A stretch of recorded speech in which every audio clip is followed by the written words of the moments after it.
What is up YouTube, Skiz1 here. In this graffiti tutorial I'm going to be showing you the best ways to make your graffiti stand out. I would like to say I have been doing graffiti on and off the walls for about 10 years now, so I have had to go through the trial and error process of figuring out what works, a lot of what doesn't work as well, so I should have a bit of good advice to give you. Let's get started.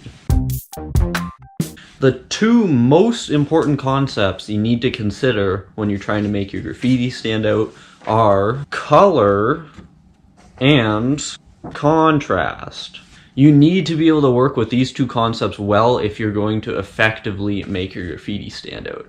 Now I'm going to connect these two concepts to different elements of graffiti and try and help show you how they can be used. The first thing I want to talk to you guys about is using color in the fill-in of your piece. Using different shades or values of a specific color in the fill-in of your piece can really help draw the eye. For example, I drew up a nice simple sketch here, just letters SC. Right now it just has one color in the fill. Not bad. One color isn't great. I'm going to show you something that's a little better. So as you can see here, just by adding one other shade of the same color, I can bring the piece to life a lot more. It works a lot better than just one matte blue color.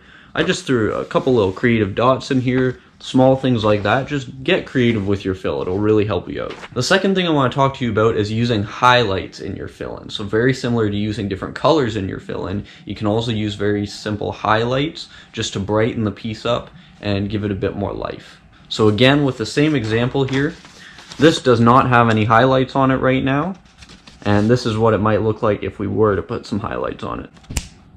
So you can see here, just with adding simple white lines like that, again, it's brightening the piece up. This really helps a lot more if there's a darker fill-in color. This is obviously a lighter blue, so you don't notice it as much, but you can still definitely see a big difference from when it didn't have the highlights added.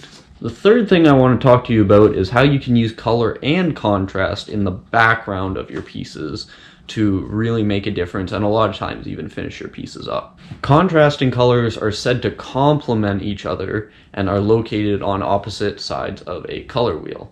Here's a tip: if you're ever stuck for a color scheme, looking at a color wheel is probably going to help you out a little bit. But this is where you need to be careful. Contrasting colors only look good together if they're used in unequal amounts. Drawing the eye is different than pleasing the eye. Using two contrasting colors will draw the eye, but if they're used in equal amounts, what it does is it stops your eyes from knowing where to focus, and it'll create a very aggressive looking piece that your brain doesn't like. So the example I'm putting on screen right now in a picture is objectively not very good. As you can see, the background, there's just so much of it. The problem with that is the yellow in the background is just overpowering the blue, and then since they're in equal amounts, you don't know where to look anymore. So if I were to show you something like this has enough yellow so that it contrasts nicely with the blue and draws the eye, but there's not enough yellow to overpower the blue, so the blue still looks like it's the main focus of the piece, which in this case it is, so that's what you want.